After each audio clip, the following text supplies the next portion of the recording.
purpose ***. When I moved into the nursing home, I thought I was simply changing where I lived. I never imagined I would also be changing who I was. At home, I had a reason to wake up each morning. Even the small tasks, brewing my coffee, watering the plants, tidying up, gave my day structure and meaning. I had hobbies, responsibilities, and people who depended on me. My hands had work to do, my mind had problems to solve, and my heart had a reason to keep going. But here, everything was done for me. Meals were brought on a tray, laundry was taken away and returned folded, and the plants, well, they weren't mine to care for anymore. At first, I told myself to enjoy it. After all, wasn't this supposed to be the easy life?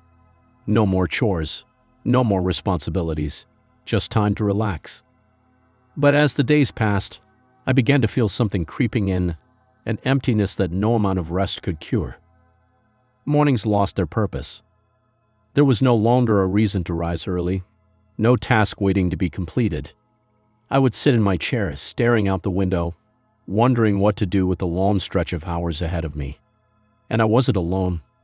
I saw it in the eyes of other residents, the quiet resignation, the way they sat in the common room, their hands idle, their spirits dimmed. One man, George, had been a carpenter his entire life. He loved working with wood, creating things with his hands. At home, he was always fixing something, making little projects in his garage. But here there were no tools, no projects, nothing for him to build. I watched him slowly withdraw, his once skilled hands resting motionless in his lap. One day he sighed and told me, "Asterisk, I feel useless." Asterisk, and I knew exactly what he meant. When you lose your sense of purpose, you start to fade, not just in spirit, but in body and mind. I saw it happen to others. People who were once full of energy now spent their days waiting. Waiting for meals, waiting for visitors, waiting for bedtime. Time moved forward, but nothing really changed. I tried to fight it. I searched for ways to keep myself engaged. I joined activities, but they felt forced, like placeholders rather than real passions. I read books, but even that felt hollow without anyone to share my thoughts with. The worst part, no one prepares you for this. No one tells you that losing your sense of purpose is just as dangerous as losing your health. That when you stop feeling asterisk meted asterisk, when you stop having something to work toward, something inside you starts to wither. If you're considering a nursing home, ask yourself, asterisk, what gives your life meaning? Asterisk, because once you move in, finding purpose isn't as simple as filling your time. It's about holding on to the things that make you feel alive. And if you're not careful, those things can slip away before you even realize they're gone. Regret 4. Declining health faster than expected. Before I moved in, I was doing well for my age. I wasn't running marathons, but I was active. I cooked my own meals, went for walks, stretched in the mornings, and moved about my home freely. I took pride in keeping myself strong. But here, everything is designed for convenience, for ease. Meals are delivered, assistance is readily available, and there's little reason to move more than necessary. At first, it felt like a luxury. Why struggle with something when someone is there to help? But over time, I noticed the consequences of doing less. My legs grew weaker. The stiffness in my joints lasted longer. I found myself needing to use the handrails more often, struggling to stand as quickly as I once did. A short walk down the hallway felt like a task rather than a pleasure. The chair I once sat in easily now required effort to rise from. And I wasn't alone in this.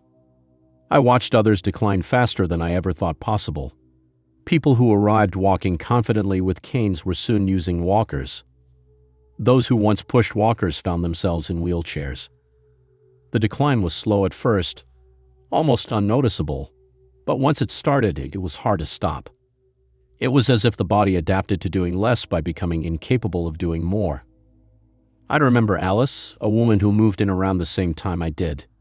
She was independent, sharp, and determined to stay that way. "I'll never let myself go," she told me one day. But as the months passed, I saw the subtle changes. She accepted more help. She sat more, walked less. One morning she told me with a sigh, "I feel like I aged 10 years in just a few months." The frustration in her voice was unmistakable. That was when I realized that aging isn't just about the passing of years. It's about how you use the time you have. And when movement is reduced, when challenges are removed, the body weakens at an alarming rate. It isn't just the muscles that fade, it's the mind too. When your world shrinks to the walls of a nursing home, the mental sharpness that once came from daily problem solving, from navigating your own life, begins to dull. The less we do, the more we lose. I thought moving here would preserve my health, that I'd be cared for in a way that kept me strong. But in reality, I lost the very thing that had been keeping me strong all along, the necessity to push myself, to move, to challenge my body and mind. And once that decline begins, it is hard to fight back. Would I have aged regardless? Of course, but not like this. Not this quickly. And that's something I never expected. Regret 5. Losing privacy and dignity. Privacy is a quiet luxury you don't realize you cherish until it's gone.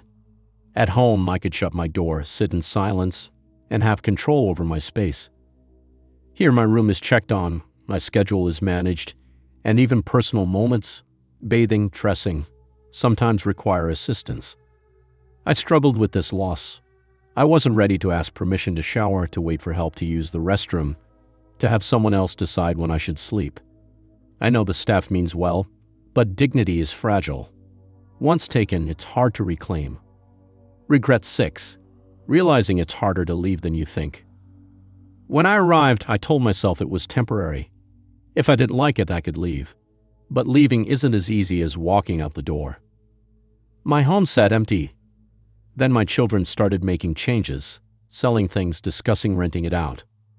When I mentioned returning, they hesitated. Are you sure? Wouldn't it be safer to stay? And after months of limited movement and lost independence, I wasn't sure anymore either. The longer you stay, the harder it is to go back. For some, the option disappears entirely. Homes sold, finances drained, autonomy gone. The nursing home slowly becomes your world, and the life you once knew fades into the distance. Final thoughts. I do not regret growing old, but I regret believing that a nursing home was my only option. I expected safety, comfort, and ease. What I found was a world that, piece by piece, stripped away my independence, my privacy, my purpose. Are all nursing homes bad? No, some people truly need the care they provide. But before you make this choice, consider what you are giving up. Because once you cross that threshold, life as you know it will never be the same.